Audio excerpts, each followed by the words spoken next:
তো আজকে আমরা এক্সপিরিয়েন্স করতে যাচ্ছি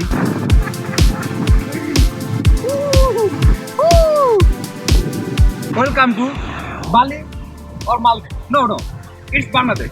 বাংলাদেশকেও আসলে বালি এবং মালদ্বীপের মতো সাজানো যায়। Just look at this place,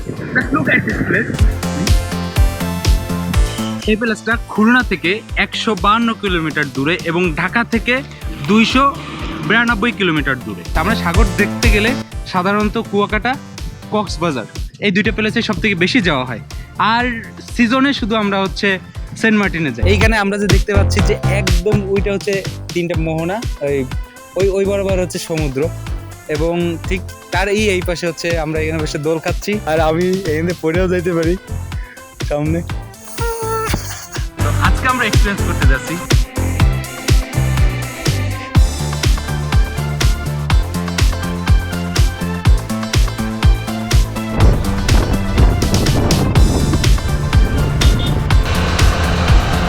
তো এই জায়গায় রাস্তাটা চিকন হওয়া সত্ত্বেও এই রাস্তার পাশে অনেক মোটা মোটা গাছ মানুষ লাগায় রাখছে।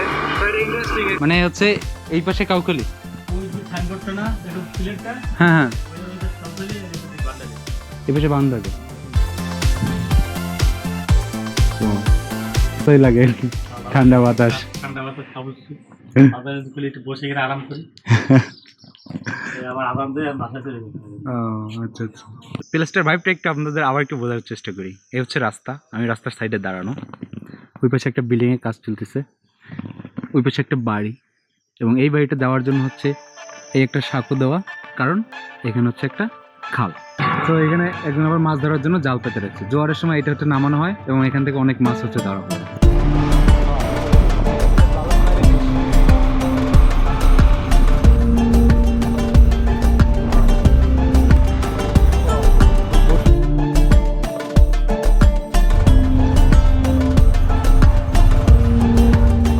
ভান্ডারিয়া লঞ্চ ঘাটে, এখান থেকে পুরা ভান্ডারিয়া যে বাজারটা পুরা দেখা যাচ্ছে, ওই একটা ব্রিজ এবং খুবই ইন্টারেস্টিং একটা প্লেস। সো যদিও এটা আমাদের গন্তব্য না, আমরা হচ্ছে একদম মঠবাড়িয়া ওয়েন্টানো পর্যন্ত যাব, বাট অ্যাকচুয়ালি ওই পর্যন্ত যাইতেও আমরা মাঝপথে এই জিনিসগুলো অ্যাকচুয়ালি এনজয় করতে পারতেছি।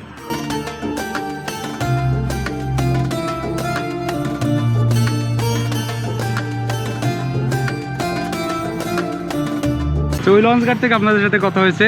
এখন আমি হচ্ছে এই ব্রিজে, সাইডে হচ্ছে এই যে স্টিল ব্রিজটা। আপনাদের বলে রাখি, এই যে এত কিছু আপনারা দেখতেছেন, এটা মনে হবে যেন অনেকটা জেলা বা বিভাগীয় শহর, কিন্তু সবথেকে মজার ব্যাপার হচ্ছে এটা একটা উপজেলা। সো এই উপজেলায় এরকম একটা প্লেস বা এদের লাইফ স্টাইলটা অনেক আপার আর কি, হাই। সো লেটস সো এবারে আমরা যাবো হচ্ছে মঠবাড়িয়ার দিকে।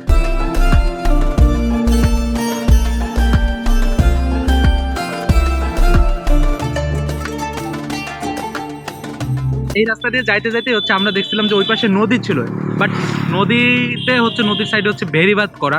সো আমরা খুঁজতেছিলাম যে বেড়িবাঁধের যাওয়ার কোনো রাস্তা পাই কিনা। তো অবশ্যই একটা রাস্তা পাইছি। এখন আমরা বেড়িবাঁধে উঠবো, একটু দেখবো যে আসলে বেড়িবাঁধটা কতটা উঁচু।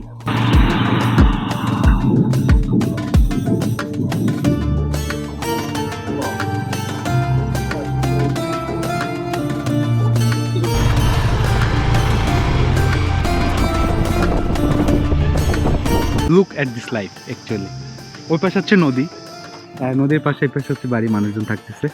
অ্যান্ড এটা হচ্ছে বেড়িবাঁধ, আর বেড়িবাঁধের ওই পাশে হচ্ছে বাড়ি আছে, বাট শহরটা হচ্ছে বেড়িবাঁধের ওই পাশে। এবং যে আমরা যে রাস্তা থেকে উঠলাম ওই রাস্তাটাও বেড়িবাঁধের ওই পাশে।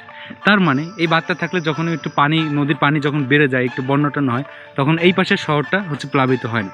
বাট আই ডোন্ট নো যে এরা অ্যাকচুয়ালি পানি বাড়লে কীভাবে থাকে, হয়তো একটু কষ্ট হয়, বাট ইটস বিউটিফুল। এই যে কি কখনো কার হইলে অ্যাডভেঞ্চার সম্ভব।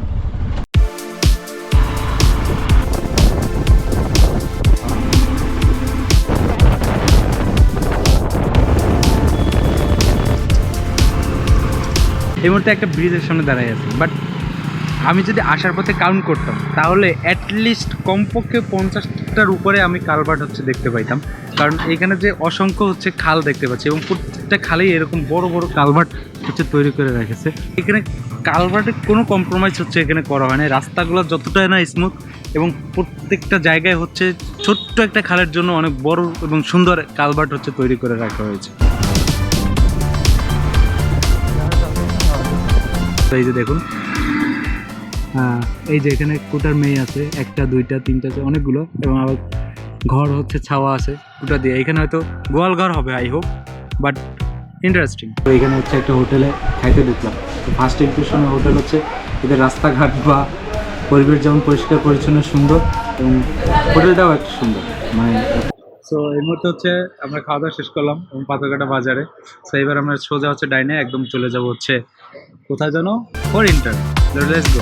এখন আমরা যেখান থেকে রাইড করতেছি তাহলে দেখতে পাবেন এই সাইডেও হচ্ছে বন, এই পাশেও বন, এবং মাঝখান থেকে হচ্ছে রাস্তা, এবং সেইখান থেকে আমরা চলে যাচ্ছি রয়্যাল বেঙ্গল টাইগার। এইখান তো থাকছে না, ওই যে দেখো মাঠে গরু চড়াচ্ছে। তো এই হচ্ছে হরিণটানার মেইন যে পয়েন্ট, ওইখানে এটার নাম হচ্ছে, এটা হচ্ছে হ্যাঁ হরিণটানা ম্যানগ্রোভ ফরেস্ট।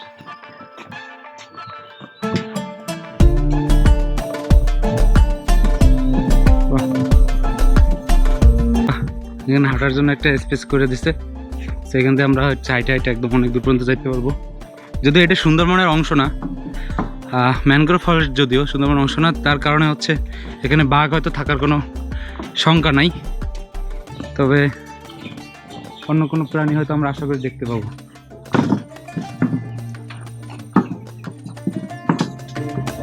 ওয়াও,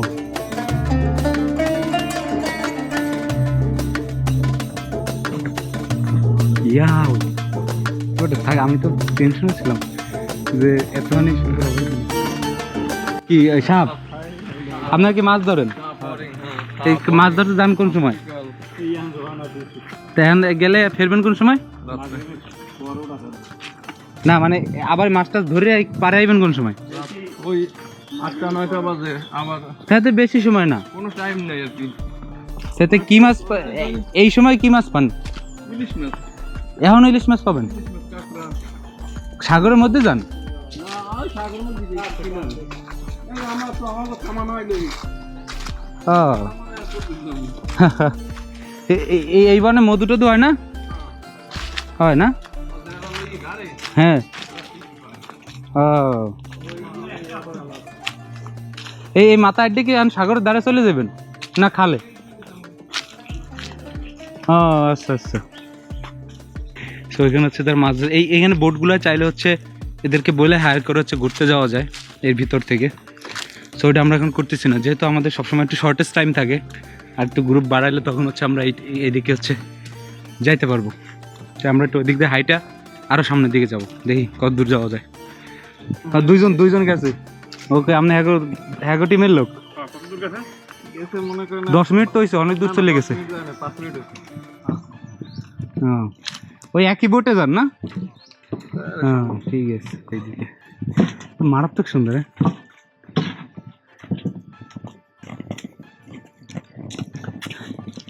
তো এটা নাকি অনেক দূর যায়, আমি তো ভাবছিলাম অল্প একটু দূর যাবে, রাইডে চলে যাবে, এমনি অনেক দূর যায়। বাইক নিয়ে আসি নাই, বাট হাঁটতে অনেক দূর ভালো লাগতে আছে, বাট কত দূর যে যাবো এটা হচ্ছে কথা। ও কেউ আছেন? কেউ নাই। এটা ইন্টারেস্টিং যে কিছু দূর হাঁটার পরে হচ্ছে রেস্টিং প্লেস আছে, যেমন একটা। সো এখানে যে আমরা রেস্টিং করতে পারবো।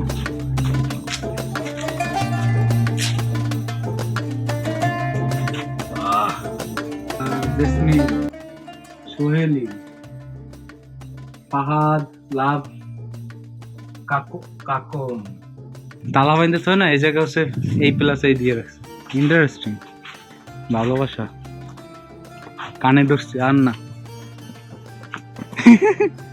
একদম যখন আমরা নিস্তব্ধ থাকি, এই নিচে হচ্ছে অনেক শুকনো পাতা পড়ছে এবং আরো অনেক পাতা পড়তেছে, এবং এই প্রত্যেকটা পাতা পড়ার শব্দ এখান থেকে শোনা যাচ্ছে।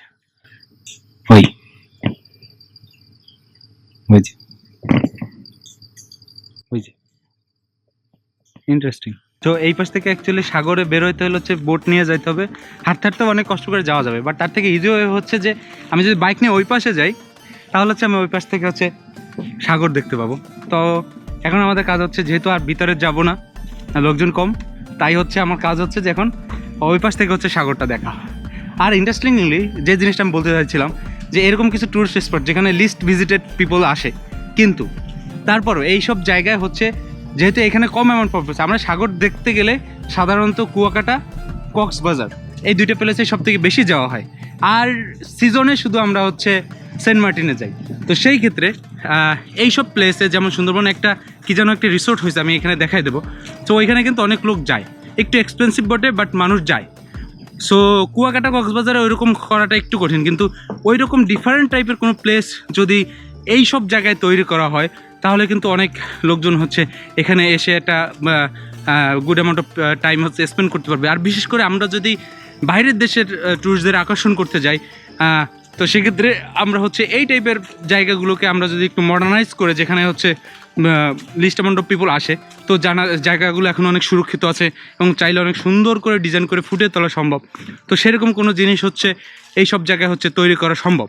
সব জায়গায় হচ্ছে একটু কম ভিজিটর যায়, এই সব জায়গাগুলো হচ্ছে আমি একটু এক্সপ্লোর করার চেষ্টা করবো, যে আমি দেখতে চাই যে আসলে এই জায়গাগুলো কি অতটা সুন্দর কিনা। আর যদি সুন্দরই হয় তাহলে আমি হচ্ছে চাইবো হচ্ছে যে এই সব জায়গায় হচ্ছে এমন কিছু টুরিস্ট স্পট তৈরি করা হয় যাতে করে বিদেশিদের আকর্ষণ করা সম্ভব হয় এবং অন্যান্য অনেক কিছু অ্যাকচুয়ালি করা সম্ভব। কারণ এখানে হচ্ছে এখনও ওইভাবে জায়গাগুলো নষ্ট হয় নাই এবং আমাদের সমুদ্র দেখার মতো এরকম অনেকগুলো প্লেস আছে, কিন্তু আমরা শুধু যাই কুয়াকাটা, কক্সবাজার আর সেন্ট মার্টিনটা তো শুধু সিজনে আমরা চলে যাই। সো এটা একটা ভালো। আর এইখানে যেহেতু অনেক পশু পাখি ওইভাবে নাই, তো যেহেতু এটা সুন্দরবনের কোনো অংশ না, তাই সেক্ষেত্রে হচ্ছে এই সব জায়গায় হচ্ছে পরিবেশ রক্ষার ক্ষেত্রে অনেক কষ্ট করতে হবে না। This is not sponsor, but এখানে যখন আসলাম একটাই হচ্ছে হোটেল অ্যান্ড রিসোর্টস দেখতে পাচ্ছি, এটা আমার দেখাই দেওয়া উচিত। কারণ হচ্ছে যদি কেউ আসে থাকতে চায়, এনজয় করতে চায়, তো এটা হচ্ছে একটা প্লেস। সো এই বটগাছটা অনেক সুন্দর, বটগাছটা হচ্ছে চারপাশে তো বসার জায়গা করছে। তো আমরা হচ্ছে এই যে রোডটা গেল, এই ডান সাইডে হচ্ছে আমরা সেই হরিণটানার সেই ম্যানগ্রোভ ফরেস্টে গেছিলাম, এবং এই সামনে হচ্ছে জেলা প্রশাসন ডাকবাংলা, এখানে হয়তো কেউ চাইলে থাকা যায়। আর ঠিক এই পাশটা হচ্ছে সমুদ্রের কাছাকাছি, যেহেতু ভিতর থেকে হাইটা যাওয়া বনের ভিতর থেকে কষ্টকর, সো আমরা বাইক নিয়ে হচ্ছে এই পাশ থেকে হচ্ছে সমুদ্রের পাশে যাবো। এই পাশে একটা সমুদ্র স্পট আছে, আবার এই পাশেও একটা আছে, তো আমরা দুই সাইডেই যাবো। প্রথমে আমরা হচ্ছে এই সাইডে যাবো। Let's go.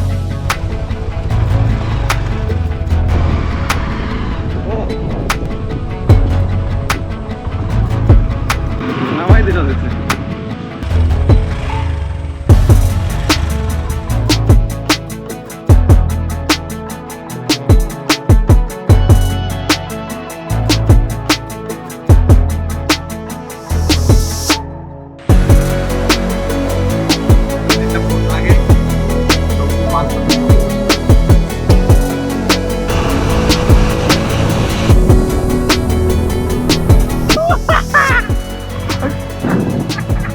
ফাইনালি এখন আছে এই মুহূর্তে আপনারা দেখতে পাচ্ছেন যে হোয়াট হ্যাপেন্ড, আমার ক্যামেরার চার্জ শেষ হয়ে গেছে, বাট লেটস গো। সমুদ্রের পাশে এসে ক্যামেরার কাজ শেষ হয়ে গেছে। বাহানার সমুদ্র, অলওয়েজ সমুদ্র, আমার সমুদ্র সবসময়।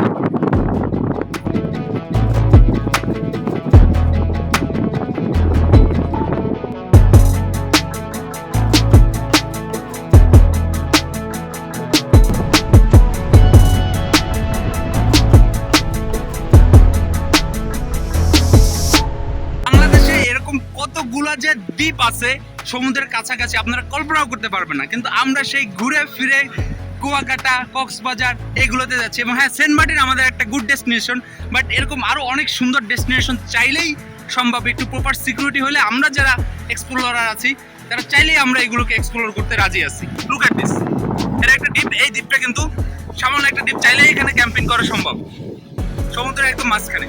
আর ওই পাশে সোজাসুজি সমুদ্র দেখতে পাচ্ছি, ওই পাশে আবার একটা ম্যানগ্রোভ ফরেস্ট। আর এই যে সামনে গুল্মগুলো দেখতে পাচ্ছি, এই we have lot of things to explore and I am going to explore this. এবং আমি চাই অ্যাকচুয়ালি যে আপনারাও এগুলোকে এক্সপ্লোর করেন। মাছ ধরছো?